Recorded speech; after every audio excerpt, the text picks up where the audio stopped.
Hey everyone, welcome to the Java sessions. In today's session, we are going to see about interface and exception handling. Okay,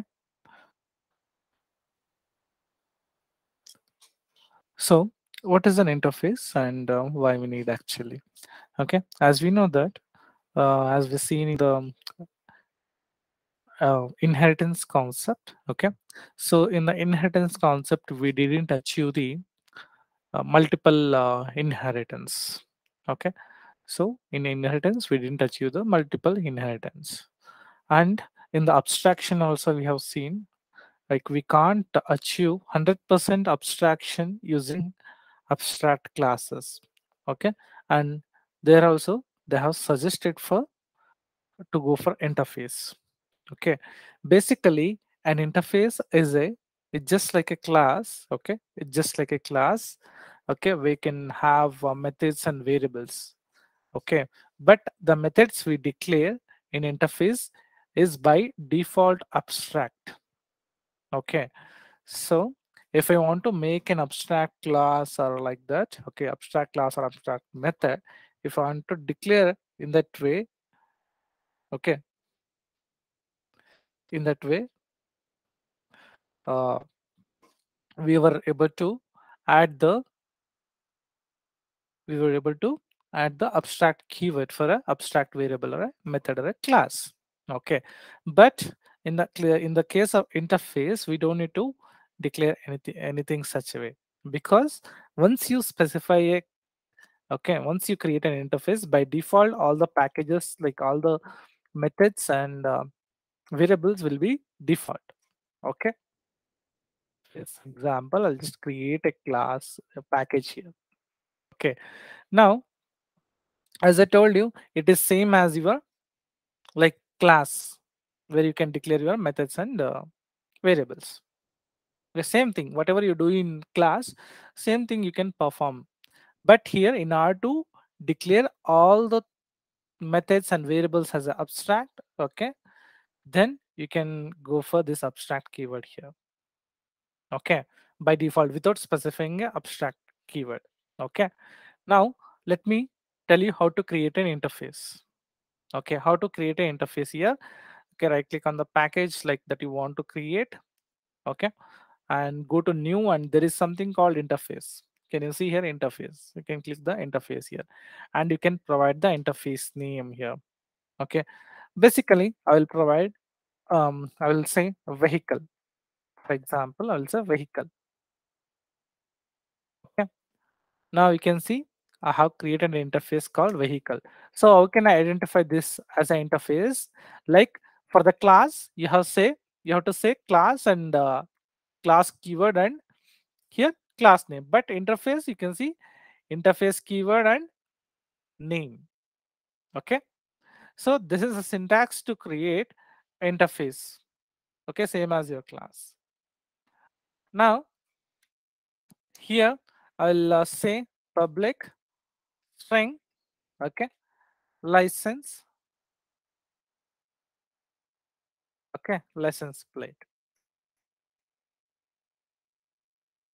Okay, license plate. For currently I'll just make it empty. Okay, and public float. Okay, maximum wheel. Okay, public float maximum wheel. Okay, how many wheels? Fine. I guess I don't need to define this. Is there okay, that's fine. Now next, here also what I do, I'll just declare it as a empty. Okay, declare it as a null now. Okay, later on I can use them. You can see I'm not able to declaring this a null. Okay, or I'll change it to double. Okay, let me change it to double. Our wheels will be always like integer. They can't be there. What's happening here? Changed Maxwell to object. Okay. For now, I'll say 0. Okay. Initially, vehicle has 0 wheels here. Now, in order to start a car, I will call the public void start method, and I will declare this as an abstract. You can see, did I mention these methods as an abstract? Okay, if you haven't gone, like if you haven't understood about abstract method and abstract classes, you have to go, you can go back to my previous videos, and there you can check it out about the abstract class or abstract method. Okay, now I have created here abstract methods here. You can see I didn't use any abstract keyword here in order to define them. Okay, these are the abstract methods by default. Okay, so when you declare an interface, you can declare them as a interface, like abstract keywords without specifying it. Okay, abstract methods. And yeah, that's it. I can start, and like I need to about the vehicle information, like license plate and how many number of wheels, and start and stop. So this is the basic information like for every vehicle, apart from like engine number and those things. Okay, there are a lot of things we can take, but I will take the basic things. Okay, now I'll if I take up a bike. Okay, bike has license plate, and how many wheels it has? Two wheels. Okay, and in order to drive the bike, I need to start. In order to stop the bike, I need to call the stop method. Okay, now instead of defining it each and every class, what I do, I just created a generic, okay, interface so that I can utilize these features in the utilize these functionalities in the subclasses. Okay, where for the vehicle, if I say vehicle, a car can be vehicle, a boat can be vehicle, a bus can be vehicle. Okay, there are a lot of things, right? Now, so here I have created. Now I'll create a class called car. Okay, with a main method. Class called car. Now I need to get the functionalities of these functionalities. How can I get the properties from interface to class? Okay, in order to get the properties from interface to class, you need to use implements. Implements vehicle. You can see here you have used the concept of vehicle, like implements. It is an interface where you are getting the properties from vehicle to car. Now car is throwing an error. It is like the same as your abstract. When you inherit your abstract method, abstract class to a non-abstract class, definitely whatever the methods in it, you have to abstract methods in it, you have to implement it. Okay, whatever the methods are there here, these methods needs to be have a implementation. How can I provide an implementation?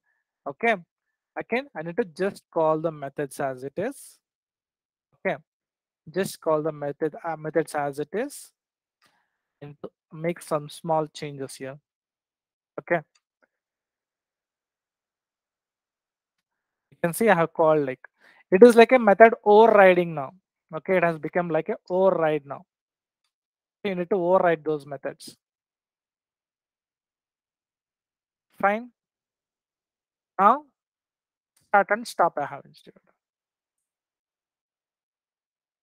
Now you can see here, I'll just say system dot out dot print ln. Okay, I'll say car is getting started.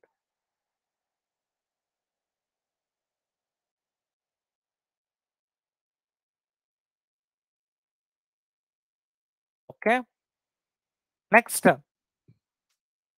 car is getting stopped.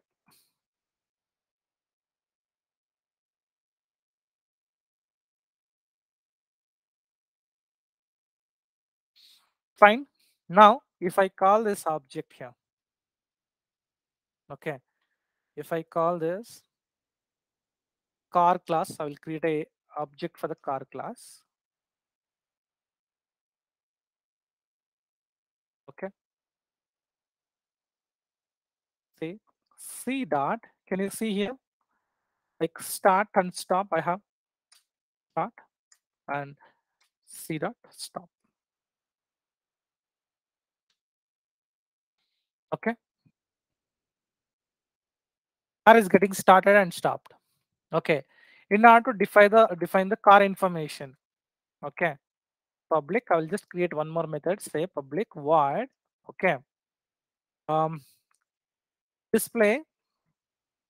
Okay, vehicle info.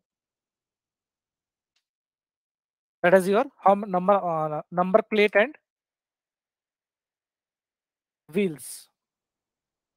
Okay, so license plate is, you have to call this one. Okay, license plate, car license plate. Okay,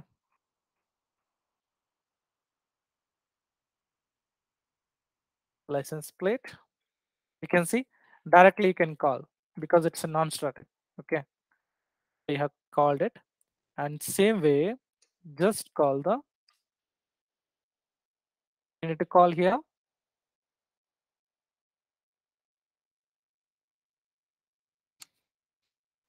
max wheel. Okay, maximum number of wheels. So for maximum number of wheels, as of now, uh, it is 0 there. Okay, now what I say, I'll just change the maximum number of wheels equal to, okay, for car how many wheels you have? 4.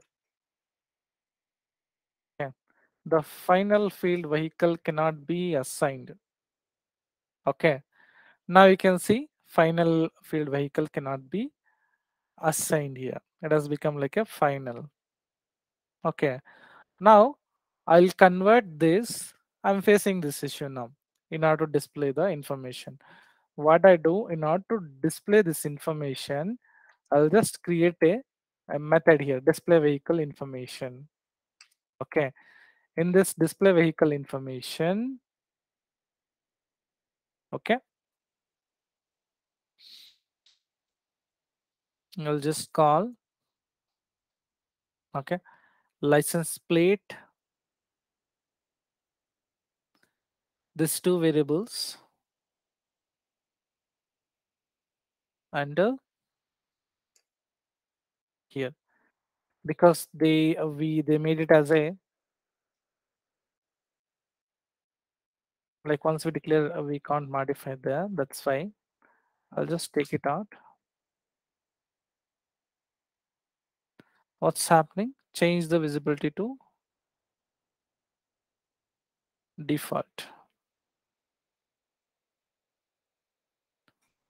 Okay, like this is a generic method I can say. So it is asking me change the remove method body, or okay, remove method body. If I say, it will remove the method body. So I can't implement the method as well here. Okay. So instead of this, what I do, okay, I will keep these methods, both these methods here. Okay.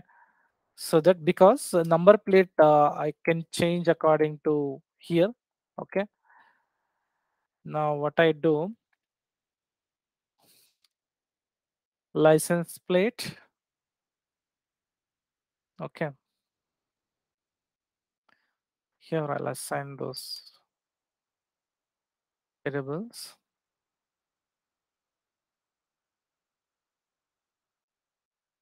String.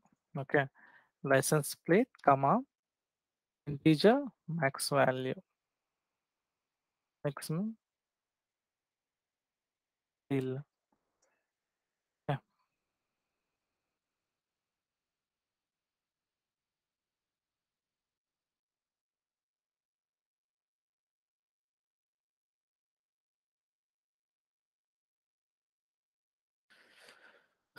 Fine. Now what's happening? License page cannot be resolved variable. Okay. What's happening here? Okay. Because we didn't define them properly. Okay. So I'll just go ahead here. Okay. I'll make this as a global variables. Okay. Fine.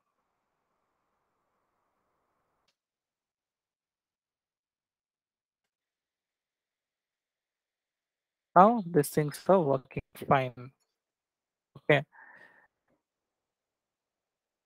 Here, instead of calling this, I'll just specify the vehicle plate information. Okay. So while I'll create a, okay.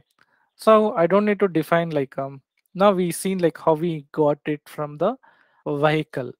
Now in order to define this, okay, in order to provide this implementation, okay, I'll directly get it from here. Okay.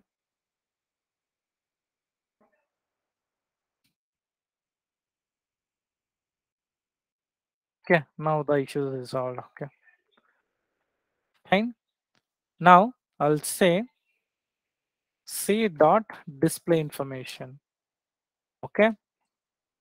And in the display information, I will say here some number. Okay. So mm 0, okay, 0, like 1 1 2 QR, okay, 0 0 7, like this. I don't know about this number. I just given some random number here. Okay. So car has 4 wheels. Okay. Now I'll print it. You can see car is getting started, stopped, and car information is here. Okay. Now you can see here, where are you accessing these two methods? You are getting it from here. Okay. You are getting it from here. Same way, if you do for bike, okay, class called bike. Okay. So same way, what you need to do, you need to extend it, implement it. Okay, implements. So it's asking now, if I hover on that, add unimplemented methods. That is start and stop. Okay. Now here you can say it's getting started, getting stop. Okay. Bike. Here also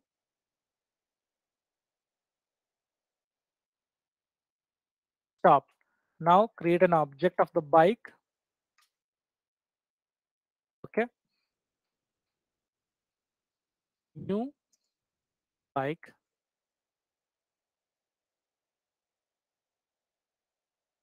Okay. B dot start. B dot stop. Same run as Java application. We can see. Okay. Now, what should I do? Okay. I will create one more interface. Okay. I will create one more interface.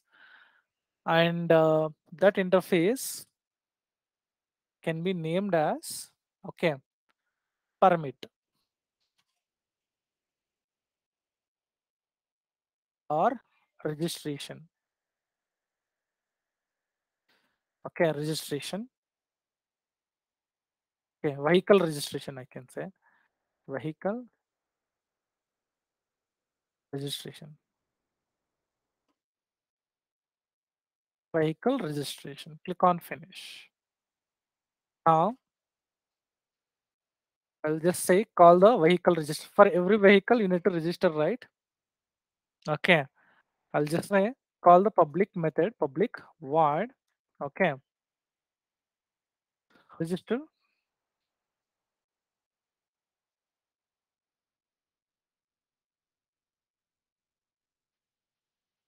registration card.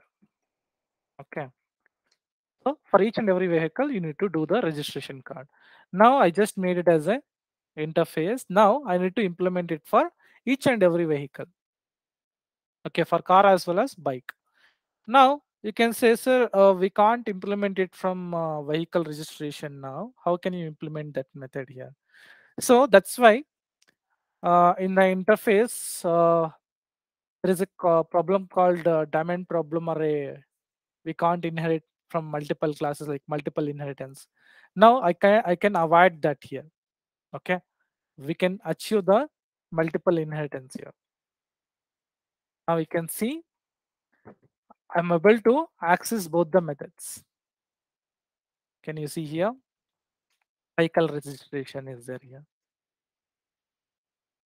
Okay. Now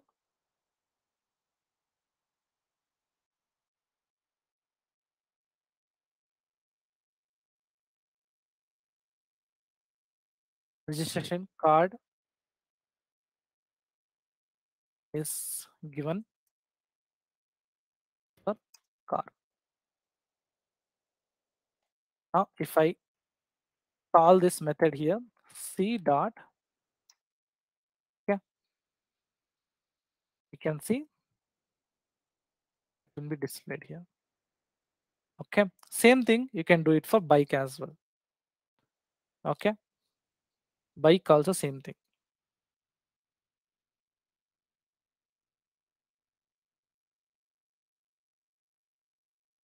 Okay, same way you need to add a method there as well. Okay, if you add this method, it will throw. Okay, here I'll say bike. Finally, b dot registration. Now if I run this, you can see bike is getting started and registration card is given for the bike. Okay, so in this way you can achieve your multiple inheritance here. Okay, multiple inheritance. Okay, we have achieved the interface as well. Why do we use interface? It is used to achieve total abstraction, means 100% abstraction. Since Java does not support for multiple inheritance in case of class, but by using interface it can be achieved. Multiple inheritance can be achieved, and you can achieve the loose coupling as well from here. Okay, so this is all about your interface. Okay,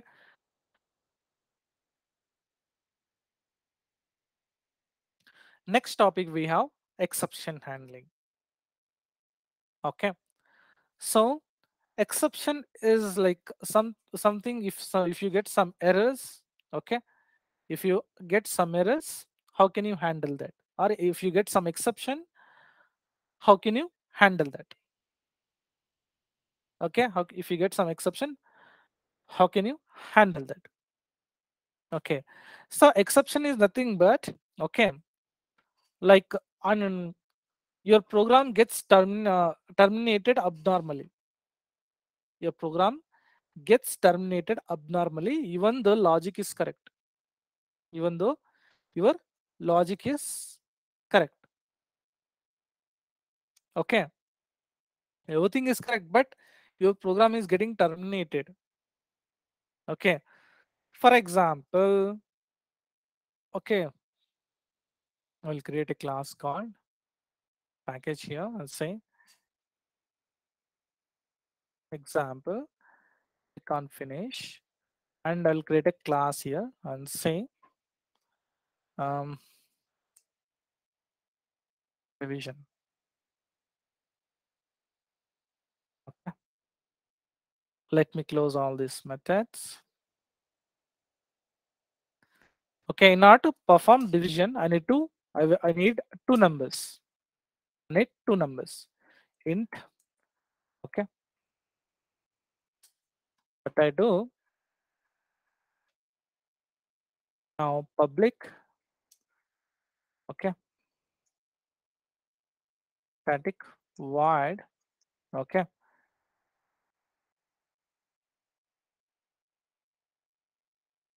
division function,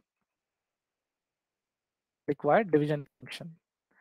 So this method is get accepting two values, int a comma int b.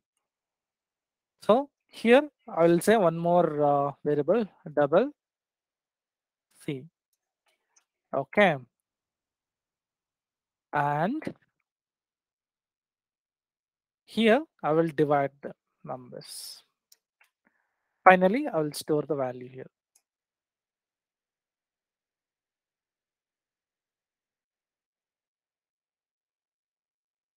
Println and same, see here. That's it.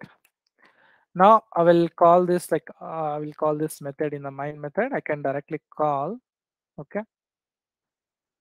fine, and it is accepting two arguments like 10 comma. Now if I run this, can you see 5 it is printed? Okay. Now I will go by 10 comma 5. Program is running successfully without any issues. Now 10 comma 0. You can see 10 comma 0. I can see you got an error. Logic is correct, right? You need like syntax is correct. You need two numbers for that. Basically, you have two numbers here. Okay. But divide by 0 exception. You can't divide the number by 0, right? Syntaxically correct, but logically wrong. But he got an exception. So this type of exceptions, like this type of issues, we call as exceptions. They will be syntactically correct, but logically we can't handle that. Okay, this type of exception, how can we handle now? Okay, we know this for this exception for this when we execute this method, okay, we are getting an error due to divide by 0 exception. Then how can we handle this exception? Okay, those things we are going to learn here. Okay, so an exception is a unexpected event that occurs during execution of the program. Okay, it affects the flow of program instructions, which can cause a program to terminate abnormally. Okay, there may be a many reasons. Okay, by a invalid user input, like if you're accepting string, like if you're accepting only integer, but if you provide a string, invalid input, right? Due to that, it can cause, okay, some issues and device failure. So if you have connected pen drive, like if you're copying like some data or some, like due to that some device issues, okay, if you unplug the device, like the program gets terminated abnormally. Loss of network when you're working with the networks. Physical, like memory limitations when it exceeds the memory. Code errors, okay, opening unavailable files. These are things. And this is a hierarchy of your exception. So throwable is the supermost, and inside that you have error and exception. And in exception, you have runtime exception and IO exception. Okay, we have checked and unchecked exceptions as well. Okay. So runtime exception happens due to programming error. They are also known as unchecked exceptions. Okay. For example, argument exceptions means if you provide for a method two arguments, okay, it is accepting two, but you have provided three.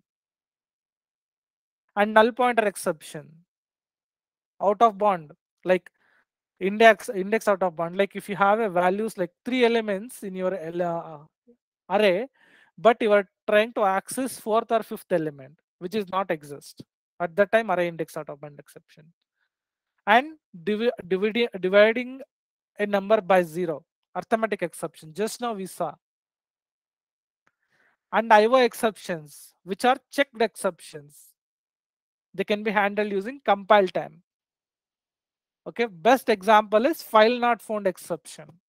Okay, after running your program, like at that time only it will try to find a file, right? Okay, this kind of exceptions. How can you handle the exception? You can handle the exception using Java try catch block. Okay, so you can see I'll just say system dot out dot print ln. Okay, I'm printing. I have further instructions as well. Hello world. Okay, okay. After printing this, after performing this execution, I'm printing, like I'm having further instructions as well in my program. Okay, you can see hello world. Okay, now I'll say 0. Because of this exception, these statements are not getting executed. Okay, it is terminating itself. Now what I do, I will handle this error code with try and catch block. So actually, basically this try and catch block are used to handle the exception. Okay, where in try block you need to put your, okay, add your exception code. Okay, that is causing the exception here. Okay, and in the catch block, once you got the exception, what needs to be printed? Once you got the exception, what needs to be printed, that you want to add in the catch block. Okay, so I'll say except exception occurred. I'll just want to say this message. Now if I run this, save your program and run this, you can see exception occurred. This message got printed. Okay, now you can see without any issues, my further instructions in the program are running. Okay, so this is the advantages of try and catch block. Try and catch block. In your try block, what you need to do, you need to put your error code. Catch block, after getting an exception, what you need to do. And your try and catch block are like pair. Without catch block, like you can see, without try block, you can't declare catch block alone. Okay. Now, for example, okay, um, I'll call one more thing, public, okay, or I'll say here, I'll declare an array here. Okay, I will declare an array. Okay, I will declare an array.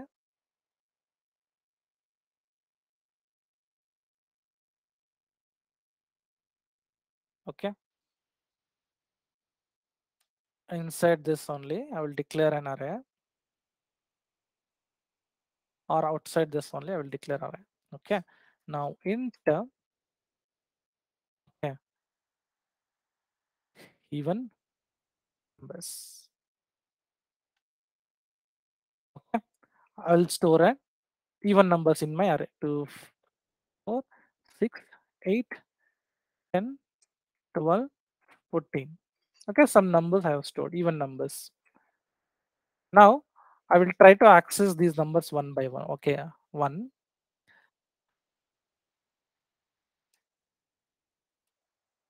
Okay, so how can you access an array individually? Just specify even number.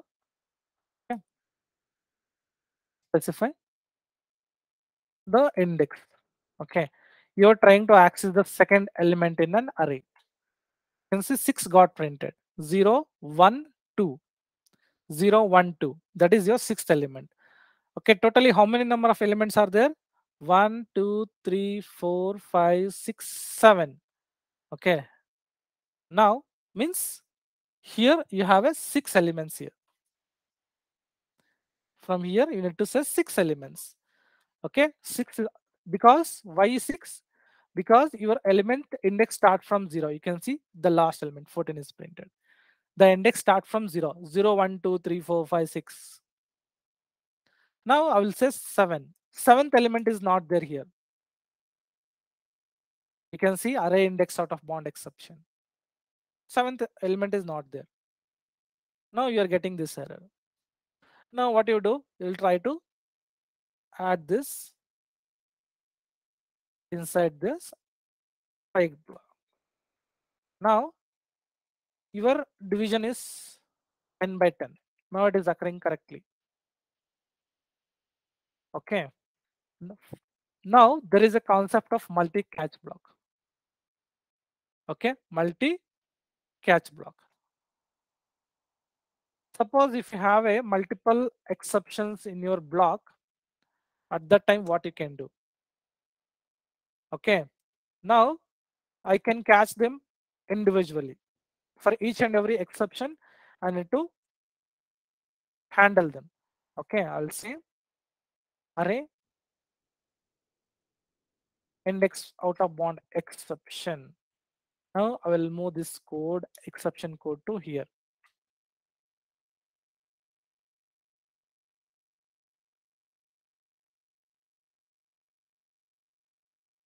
Okay.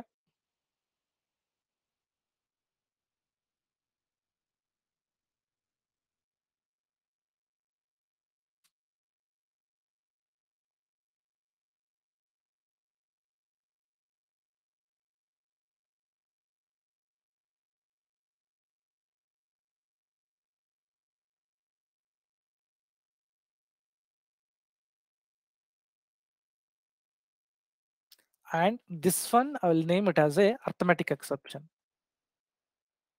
Okay, arithmetic exception. If you don't know any what type of exception you want to handle, you can say exception, just an exception. So when arithmetic exception comes, okay, this catch block will be executed. When array index out of bound exception comes, this one will be executed. Okay, now I'll say arithmetic exception occurred and array index out of bound exception occurred. Okay, now let me run this. Can you see here? Array index out of bound exception is occurred. This one is executed. Now, if I say 0 here again, now arithmetic exception occurs, right? You can see arithmetic exception is occurred. In this way, you can create a multiple try catch blocks. For a single try, you can create a multiple catch blocks. Okay, multiple catch blocks. Suppose, okay, if you want to execute any mandatory statement, now you can see there is a system.out.println. It needs to be get executed. Okay, it needs to be executed always. Okay, it needs to be get executed always without with a mandatory condition. Okay, now I'll declare finally. Okay, finally, and say here.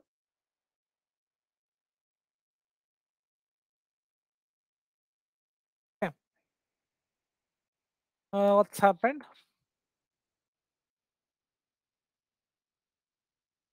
Finally, okay, there is a grammar mistake. I corrected it. Okay, now if I run this, you can see hello world, it occurred. Okay, it doesn't matter whether your exception occurs or not. Okay, it doesn't matter whether your exception is occurs or not. Okay, so once you declare it as a finally, this will get executed always. Okay, this will get executed always. You can see hello world. Okay, so can I only declare with the try block? Yes, we can. Here it doesn't matter whether your exception is occurring or not. it is always printing.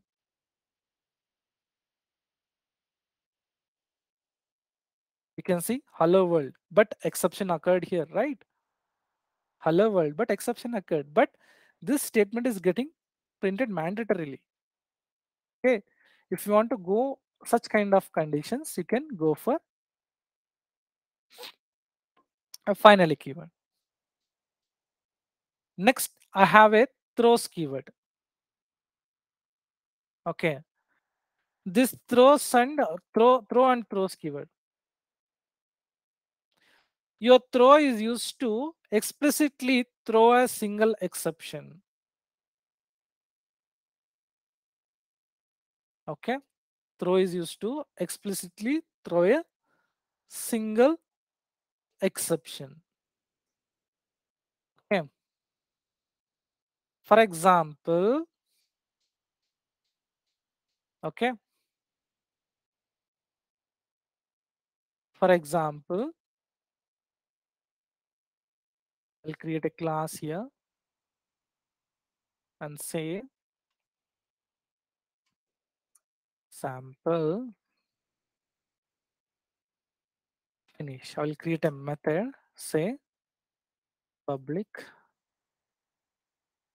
void custom. Means if you want to if you want to wantedly throw an exception, you can go for throw. Okay, new exception. Okay, throw new. I want to throw null pointer exception now. Okay, I want to throw the null pointer exception and say here you are hacked. Okay. This message will be printed. Whenever you call this method, okay, this method will be this exception will be thrown. Okay, now I'll call this sample, create an object, sample. Okay, now you can see s dot custom exception. Okay, you can see you are hacked, null pointer exception. Okay, custom message displayed. So in this way, you can throw the custom exceptions as well by storing in a method or calling them using the throw keyword. Okay. Next is throws. Okay. Suppose when you're trying to handle with the file systems. Okay, when you're trying to call a file, okay, at that time, okay, public void call file. Okay, when you're trying to open a file, at that time, you need to make use of file input streams. At that time, you need to call, like you need to handle with the exceptions. So I don't want to go for try and catch. If you don't want to go for try and catch, then go for throws. Okay, go for throws. How? You can make them, okay, you can add them to your method declaration itself. You can see add throws to declaration, or you can surround with try and catch, file not found exception. So just throwing that error through the adding that exception to your method declaration. And whenever you call also s dot call file. Okay, you can see here also it will ask either surround me with try and catch or throws the declaration. Okay, so in this way you can handle the, like you can throw the throws and throw custom exception, and you can add it to your method as well, or declaration as well. Okay, so in today's session we have learned about interface. Okay, and how to implement interface and exception, try and catch, multiple catching the multiple exceptions, finally keyword, okay, finally method, and custom exceptions as well. Okay, that is throws and throw. Okay, so let's see in the next session. Thanks. Until then, bye bye.